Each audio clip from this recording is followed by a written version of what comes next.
Cheers, dude. Cheers, man. Right. So we are live here with a can of Brewdog Punk IPA, which is not my normal way to go live, but if you haven't seen a friend for a while, it's nice to have a beer.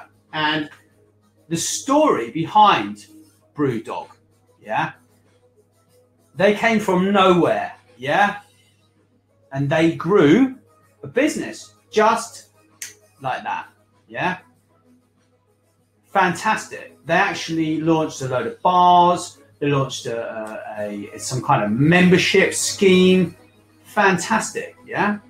All right, and the beer is really, really good. So we just thought we'd do a live, really, and actually just talk about photography. So that's a bit of a diversion, but this is my good friend here, Jamie Robert Howes. Hello, guys. And he's been in photography for around 21 years. He teaches everyone from the likes of me, and I have no idea. I'm just kind of learning, yeah? I'm learning that you need to have your phone up here if you want to take a picture of yourself. Otherwise, people see your nasal hair. So, and he teaches people like me all the way up to university level. So, excuse me if I look down. I'm just trying to coordinate the comments and that kind of stuff with this broadcast. So, over to you, Jamie. Okay, yeah, cheers, man. Thanks for the introduction. And photography's big, you know. Photography's a huge medium, and more people are visually literate. So what I mean by that, they can understand images. And my background is in visual communication, so how images can communicate. So this could be communicating your brand values, or communicating your business, or communicating you as a photographer to express yourself and your views on life. But there's lots of tips, and over 21 years I've been doing stuff, I've picked up some real golden nuggets, which I'm going to share with you guys tonight. So who's live tonight? Is anybody live yet? Has anybody started to come on? One yeah, okay, nice. So okay. Okay, so welcome if you're live, guys. So tonight, if you just joined, is going to be about photography and how you can communicate your brand, or your own brand, or your company's brand, or just as a photographer. Yeah, do you want anything to say on it? Yeah, sure. Yeah. I mean, for me personally as an individual, I really struggled actually with the words that sit behind the brand, and you know,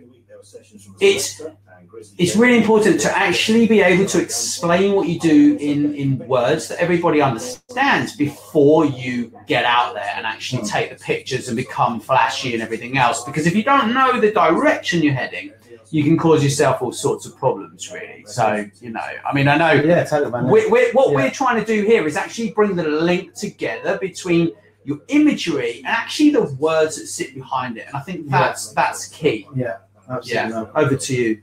Yeah, and I think that's a really important part. I think photography, there's lots of genres of photography. So you could be a sports photographer, you could be a fine art photographer. There's a range of different things. So I think identifying what your message is and the context of your image is so important. Before you even pick up your camera, you've got to decide, why am I taking photographs? Who are these photographs for? What's the audience for this photograph? Otherwise, you're shooting in the dark. You need to know the context. So, you know, if you're a fashion photographer, you need to know about the client. So you can find out about the client online. There's lots of ways of doing your background research on somebody before you start shooting for that client. If you're a fine art photographer, you can find out about the galleries you want your work to appear in, or who you want to be represented by. So I think context is a big thing. So why you want to take a photograph, and that's going to predict what kind of images you produce. And then you can start to build your own visual style and your own visual signature. So somebody can say, that's a Jamie Howes photograph, without seeing the words behind it. And when you got the words behind it as well, your thing is going to be so powerful. And it's going to be so amazing because you got both the words and the imagery, and it's an equal marriage, and they're coming together, and it's going to be a great thing. Wow. Yeah, some real golden nuggets there. You know, I mean, it's for me as a beginner, yeah, actually stepping out there and showing off, you know, what I do using images has been a big struggle. Actually, it's been quite difficult, but it's nice to have had some kind of guidance along that route. And if anyone wants to kind of check me out on Instagram, or whatever, you can kind of see when I went out for a meal with Jamie, because we've been talking for a while before that on Facebook and stuff. But when we actually met in person, it changed the way that I started looking at the way that I took pictures, and actually how to make those pictures look better. Because it's not like you go, oh, well, you can't take pictures of food. Oh, you can't take pictures of a landscape. It's like, no, it's like, actually you can take a better picture. Yeah. And that's what it's about to me. Yeah. It's quite exciting. It's really exciting. Yeah. I'm really excited. Yeah. That journey is really exciting. Yeah. So in terms of like the makeup of a picture, how do you actually decide what picture you're going to take? Like that's the challenge. Like, do you sort of say, well, these are the subjects that I'm going to cover. These are the things that I'm going to be passionate about. And then take pictures, or do you just sort of come across a random picture and just kind of make it a little bit random? Because I know you do social media as well. You're quite into social media. So you know, when I was kind of putting a content strategy together, like a social media strategy, I used to do that about 5 years ago for a few independent businesses. So kind of small business. I would actually advise them to be a little bit random and actually mix up what they're doing. And so, what do you think about that? I think there's two schools of thought on that, and there's two approaches to photography. Some photographers, when they first start, they just go out there. So they go out every single day, every single weekend, and they shoot images. And after a while, patterns start to emerge. So they might be photographing something like doors. So it seems quite uninteresting. But if it's number 10 Downing Street, or the White House doors, or wherever you're going, it might be a door to a cathedral. But if that's one thing you do over and over again, so subconsciously, your brain says, okay, doors are quite interesting. And after a while, you start to build up a body of work. You start to build up lots of photographs that are doors. And that's great. And I think, that's one approach. I think really immerse yourself in photography. And it's about doing things over and over again. It's about repetition. And then you find what you like. But other people go out with a concept in mind. So they've got an idea, I want to photograph a certain thing over and over again. And they got the concept and they photograph that thing. So it could be, you might want to be in architectural photography. So you might think, I'm going to specialize in photographing buildings, and that's fine. So you go out with that idea and then you perfect and you kind of your art and you really craft your interiors. So it might be about lighting, it might be about composition, but it's about making those choices. And the better you become as a photographer, the more conscious those controls are and those choices. Wow. Yeah, Gary's right. It is a can of Brewdog IPA. And unfortunately, I was a little bit quick to explain about that. So what I think about Brewdog is it's an inspirational company, because what they've done, they've actually taken a product. I know this is about photography, but actually they've taken a product. They've taken an American style beer. They've brought an American style beer and boom, they are first to market. You know what I'm saying? They've had a brilliant design. All right. It's a fantastic design.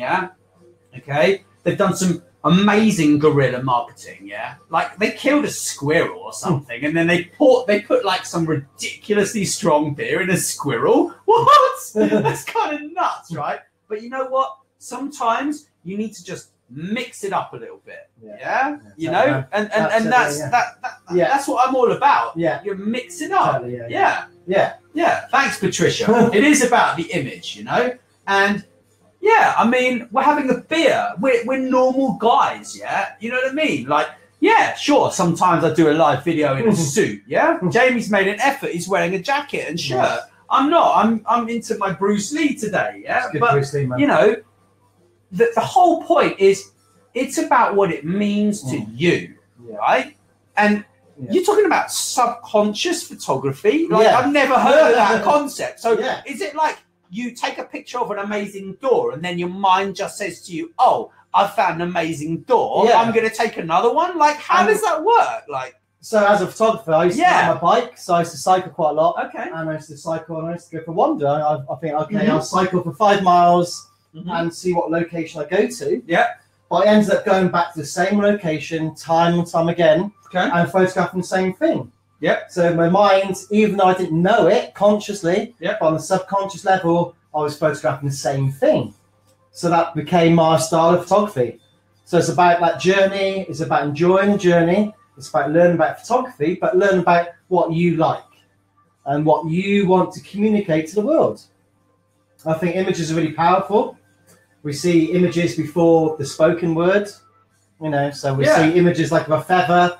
So, you know, before the words, we see that image of the feather and how it looks and how it feels. So I think it's very important to be able to articulate yourself with images. Right. Yeah, what do you want to show to the world? You know, whatever you put out there, you're going to attract back. So what is that thing you want to attract? You know, what do you Very want to true. say? I agree Yeah? completely. I mean, Yeah. we've got a couple of comments. Yeah, okay. Gary's jumped Yeah, in. He says, indeed. is he right in saying it's really hard to take photos of food and drink? Actually, it's funny you should say that, but Jamie and I, when we first met, we went for a Chinese meal, yeah? And he gave me a couple of really good tips for taking pictures of food. So do you want to like expand Yeah. on what I you're don't think it's talking about? hard. I think it's about seeing things not as the food, but seeing things as shapes. So Nathaniel had a bowl of quite interesting noodles And tofu. and a tofu. I was having a vegetarian Yeah. meal at the time. And as a side dish, I said, you know, most people take a shot and they hold up the camera and they have it at eye level. So I said, why not change your perspective and change the way you look at your food? So I suggested to shoot from above. So aerial viewpoint. So we're looking down on the food and it's becoming like shapes and forms. So it's a circle and a square.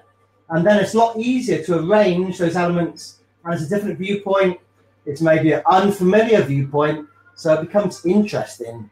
So photography for me is about framing the world around you and how you look at things and how you perceive things. And that's the great thing about photography. Everybody, if I've given 10 people the same camera and to photograph an apple, those 10 people are going to photograph that apple in totally different ways.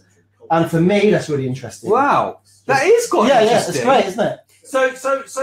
So, yeah, Patricia, I just wanted to say you're completely right. Keep it real. Yeah, You know, yeah, totally, we're yeah. all human, Yeah. right? And that's the thing. It's like we get to this age of, you know, realization, and you know, this is deep here. So Yeah. get ready for this. Get This ready. is deep, yeah. So we get to this age, and we become real, yeah. We look back and we say, well, actually, how did my dad and my mum and my environment and the schools I went to and the places I went to and the people I mixed with and the TV shows I looked at and the lights I had in my bedroom, how did they affect my reality? Yeah, that's deep, right? That is deep, But man. Yeah, but it's this is interesting, so yeah. related to what you're talking about. Absolutely, man. Yeah, Because yeah. everyone is taking that different picture based upon how they think it looks. Yeah, those Yeah. anchor points. You Yeah. know, whether that's the first 7 years of your life, a lot of people say your worldview is formed or your sense of self-esteem the first 7 years. Really? Yeah. So that's, you know, that's a Wow. school of thought. Or whether, you know, it's the kind of environment, the environment you're, you know, the things you're exposed to. The hardships, the good times. It's all that life experience informs the way you take photographs. And that's interesting for me. For me, photography is part science, part art, and psychology as well. Wow. So how we see, and everybody's totally individual and unique, and it's a great way to express yourself to the world that people Wow. understand more and more and more. Wow. Hmm. That's amazing. Yeah, isn't yeah, it? that's incredible, isn't it? And also as we get older, Yeah, we become, and the more we learn about photography, right? and the world, Yeah. we actually become better at taking pictures if we are conscious. Yeah. Because there's a lot of people, they just walk around, they go, oh, I'll take a shot. Yeah, right. And that's totally the thing. Yeah, because yeah. of camera. Exactly, Gary's right. Because Yeah, of camera so- phones, there are too many people who think they're providing exactly. Sure. Yeah? Yeah, absolutely. And these camera phones, yeah, are just causing, like, I thought I could take a picture until I went to see Jamie, and he's like, have you actually turned your phone camera on so you've got it into a grid, right? If you don't have it in 9 square, is it rectangles? Nines, yeah. 9 rectangles, yeah? Yeah. You're not even a photographer. You don't know what you're doing. True SLR is the real deal. True SLR. Is that true? Is that true? SLR. Hey Rudesh, nice to see you. What do you think? I think a good photographer can use almost any camera and take a good shot. So you can get good shots of the SLR, but like you said, you gotta slow. I think it's like slowing down. Understanding, right? Understanding. I think it's about having the knowledge, and it's about slowing down and really meditating on what you're taking. So the simple act of getting a tripod for your camera. Yep. Or your. I like that. I tell you, I like that. Your iPhone, whatever you do. I'm into tripods. Yeah. So that simple act is slowing you down. So you're not like a headless chicken taking thousands of shots, which is very easy to do with digital. It's slowing you down, and like Nathaniel was saying, he was talking about the composition. So if you think of your camera phone, hold on, or your camera before you okay, for people like me, yeah, like for people who don't know what the hell the word composition is, yeah. Let's just start from basics. Yeah. What does what is composition? So composition basically means you've got your camera or your phone. It's everything inside that rectangle. It's everything you see. So it could be the sky. It could be, if it's landscape, the foreground. It could be the trees. So composition is about arranging all those elements in what you see in an artistic way, so people engage with your image, yeah? So as a photographer or as a brand, you want people to engage with your image as long as possible. You know, I think especially now, and, you know, on Facebook or Instagram or on social, people are scrolling constantly, yeah? And you want to provoke some sort of pattern interrupt. You want them to stop. Stop there. You don't want them to scroll. So the reason people are scrolling, is because they have an attention span of less than a goldfish. Most people, right? Yeah. We're like seriously messed up. That's just totally messed up, right? So what you're doing now has to be disruptive. Absolutely, you have to just click your fingers almost, It's almost like you've got to just shock people into taking notice. So what you're doing has to be exceptional. Yeah. You know. So hold on, we've got a few questions. Should we just answer a few questions? Yeah. So there's a gentleman here, David. Rudesh, we'll get to your next one in a sec. I forget. Rudesh is a photographer. Remember, I introduced you to him. Okay, yeah. Hello, Rudesh. Yeah. David says, "Do you have any tips on architecture shots? Architecture for shots? Taking pictures? Oh, okay, with SLR camera. Yeah, okay. Well, I don't know if it's SLR. I think just taking a picture of architecture. Really. I think it's about viewpoint. So it's about how you view the subject. So architecture is a great one. Even if you just got an iPhone, I think it's about your perspective and how you view things. Like I said, most people take the shot like this. They're looking for the viewfinder or looking for the phone very simply. By changing your perspective, and if it's a skyscraper or a large building, just by getting down low and shooting up, that building looks more monumental. You start. I'm sorry, I wasn't listening. Oh, okay. Can you just start again? So architectural photography is all about perspective. And it's all about how you see things. Okay. Yeah. And most people do this with their phone or their camera. All right. It's about their vision. But just getting down low and shooting from below a building, for example, you make it look bigger and more monumental. Oh, really? Yeah. Okay. And you start to get the straight lines of a building start to converge. Yeah, you're big on straight lines, aren't you? Yeah. So you start to think about your composition. Mm-hmm. So it's about interesting angles for architecture, because most buildings have been photographed 1,000 times by a thousand photographers. So it's your perspective and the way it's lit as well, the time of day. Okay. You don't want to go out at midday because the sunlight's really harsh and contrasty. Okay. Maybe a sunrise or sunset. Okay. So it's about understanding composition and understanding lighting. Right. So it's basically a lot to do with the angles that you're kind of framing within the composition. Yeah. So the angles of perspective. Man, you've taught me a lot. Good, how long have you been helping me? Not long. It's like a month or two. Yeah, a month or two. Yeah. I'm learning a lot, seriously. It's amazing. Like, photography is just so much fun. It really is. It really is a lot of fun. And the thing is, if you're trying to build your personal brand and you're trying to build your business or whatever products and services you're selling, even your career, if you don't understand how to take a picture, then you're not going to maximize what you're doing. Everything you're doing is going to be like 20% of what it could be. And if you get it right, you're going to get the wow factor. You're going to get people who interact with you and they want to talk to you because you show off what you're all about. I mean, for me, I like to put a lot of words into my Instagram pictures. So from time to time, I will actually slot in a picture that explains what I do. So it's like my big focus is personal branding. So I have a big focus around that. So every so often now, I have an image that I buy. I buy an image because it saves me a lot of time. I use Shutterstock. A lot of people do that, right? But I think the better you get at what you're doing, I'm kind of debating that and whether you need the words. And I mean, they're saying that actually having words in an image is really beneficial, like to communicate. So how do you balance that with the composition of the picture? What, the words within the image? Yeah. What, overlaid or? Yeah. Yeah. Okay. Yeah. Like, how do you do that? I think it's called equal marriage. Okay. So the photograph has to communicate your ideas first and foremost, so that can communicate a lot, and then and only then you can overlay a single word or image that sums you up. And then they work together perfectly. Right. And they strengthen each other. Right. Yes, I agree. They have to marry. They have to match. Right? Yeah. Otherwise, Well, that's why I use Shutterstock. Yeah. Because the people who are selling Shutterstock these images there. It's like, it's worth the money. Like, I used to be like, I don't want to pay money every month. It's like, do you know what?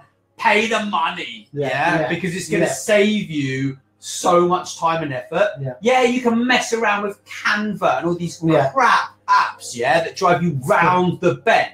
But you're better off just buy a photo, type in the words. It gives you the image, it gives you the wording.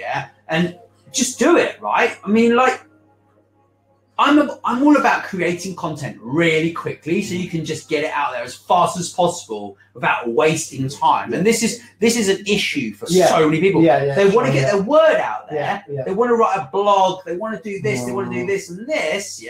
But actually, does it really make any difference? Like, do they really have to get an image and put words on? Like, I think the image is important. The image is the most important thing. I think so, and your visual style as well, which is important as well. So, how do you define a visual style? Okay, so any brand, like kind of the Coca-Cola logo, everybody recognises that. But like the BrewDog. So it might be such a great beer. It's great. So visual style might be a certain colour palette you use. Right. Or a certain photographs you take over and over again. Okay. But somebody can identify the photograph from your business or your personal brand and say, that's his colour scheme, or that's his kind of subject matter he takes. So it's a visual style. Just like a brand, you can recognise a brand. I agree. Images, I agree. I agree. And that takes a lot of work, a lot of time to perfect that. But I think that's really important. To identify the person by their visual style. I agree completely. It's it's interesting to actually see how people progress along their entrepreneurial journey or their journey into taking pictures or into marketing, whatever. That is quite interesting. Yeah, and a lot of people are going to learn a huge amount from watching this. You know. Yeah, absolutely. Yeah. So it's about being consistent. So if you've got an Instagram kind of account, you want the same kind of images there. You might want to mix up with some behind the scenes of your company or being a photographer, maybe on a model shoot, but you want a certain style that might be using filters on Instagram. So you might use a vintage filter or a noir black and white filter, but you've got a style of photography that people recognize. So it's about being consistent with your brand, about being consistent as a photographer or an artist, but people start to recognize you and they can identify what you're about and what you're trying to communicate without the words. And then the words come in and they just really turbo boost whatever you're doing and they kickstart it to another level. But it's so people can identify you easily. Right. Yeah? It's the path of least resistance. Right. Why make it hard for people? If your image is all over the place and there might be snapshots of your family, there might be snapshots of other things, you know, how are people going to identify with you and what you're trying to sell or communicate? They're not. So make it easy for people, I'd say. That's the crux of that. So you need to basically make it easy. Sorry to not look in the camera. I'm just trying to engage with a few more people here. Nothing personal, guys. It's lovely to have you on here, but we're trying to kind of build our audience around these Facebook Live videos. So what were you saying? So it's about being consistent and having a visual style. Yes. Yeah. So it's very, very interesting in how you can actually take the words that sit behind your visual image and actually make that move into what you're doing on Instagram and Facebook and everything else. Yeah. It's not easy. It's not easy. I'm not being funny. No, it takes a lot. You know, it takes a lot of time before you can actually understand, firstly, your audience. Because at the end of the day, you know, we all have an audience, right? And to actually. Oh, okay. Thanks, Rudesh. Nice to see you. Anyway, we'll see you soon. We'll share the recording with you, and we're going to be back on in a little while in a group, I think, quite shortly. So.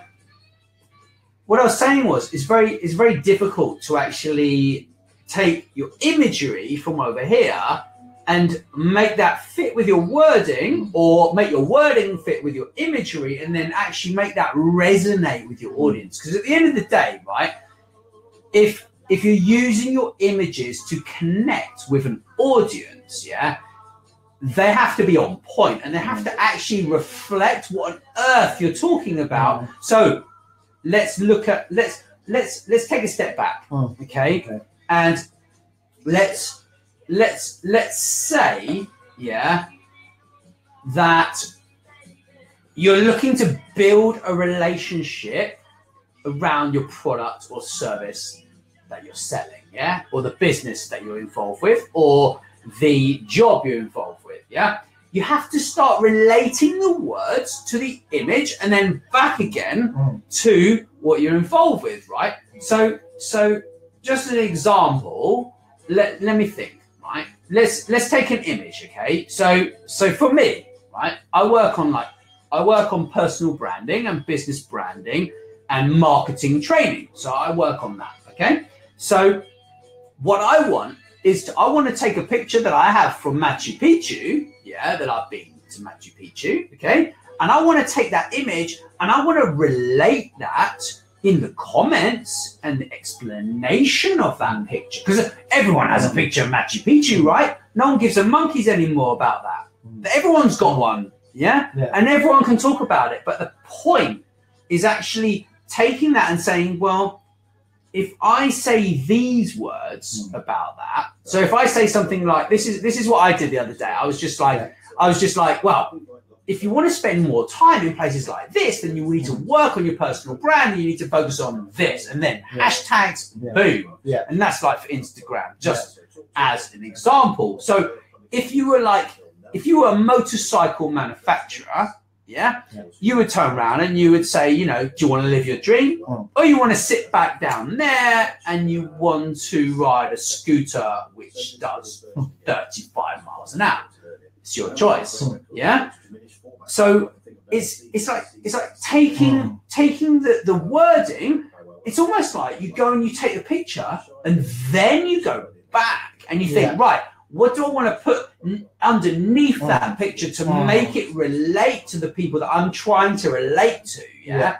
So then you become a lot more selective with types of pictures that you're taking. So for example, you might go to a stream. You might decide, okay, I'm going to take a picture of a stream, right? And then you take a picture of a stream. It's like, okay, so the running water. So okay, so you want to bring running water. Okay, so you want your brand to flow. You want your personal brand to flow so that it brings you more business. Yeah. So right, yeah, no, you see what I'm saying? Yeah, very interesting. Yeah. So that's how I'm relating that. You see, and I think images do tell stories. And I think if you're branding or being a photographer, you've got to be a visual storyteller. Yeah. And platforms like Instagram are all about images. Yeah. And Facebook to an extent as well. Facebook without an image is going to get less engagement, or without a video. Or really? A live stream. Yeah. So if you're not using the latest features, yeah, the algorithm, you're not going to rank so high. So less people are going to see what you're doing. But that visual storytelling thing is really interesting, what you were saying there. Cool, thank you. And I think the words can enforce the image, or they can even change the image. Or they can damage the image. Or they can damage it if not used right. Cheapen it. Or they can make it more expensive. Yeah. If you have a picture of like a Rolls Royce, and like a guy sitting there with a cigar, and you post like some ridiculous comment, you can cheapen the Rolls Royce. Totally, or so you can damage it. Or you can boost it. You boost it, yeah. So images can be, like you're saying, can be very intriguing. So it's like visual storytelling. So the text can be a key into the door. They can give you a little bit of intrigue into that image because you want to know more. So the wording can be quite ambiguous, uncertain, loose. Yeah. Wide. So it makes you think, what are they on about? Yeah. Or I want to know more about that image or that brand or that photographer. So it's providing the audience with intrigue. They want to turn a page. They want to see the next chapter. So, matching the visuals to the words and the imagery is so crucial. To get those to marry together, it's quite hard, but there are ways of doing it. And if you master that, you've got it. You've totally got it. Brilliant. Yeah. Amazing. Thanks, Jamie. That's right. Thank you. Really appreciate all your input. It's just phenomenal. It's really interesting. Yeah. Isn't this guy amazing? I only work with the best. If you want to work with me, give me a shout, yeah? Be great. Yeah. And cool, you, man. right? Yeah, thank you, man. Yeah. No, thank you. Best. No, thank you, man. We'll have another Good opportunity. Yeah. We're going to jump on another broadcast shortly. We're going to be in BBTV. And I'm going to share the link on my Facebook page. So if you want to hop over, that'd be fab. Thank you so much. Thank you, guys. Thank you. Thanks We for your really time. appreciate it.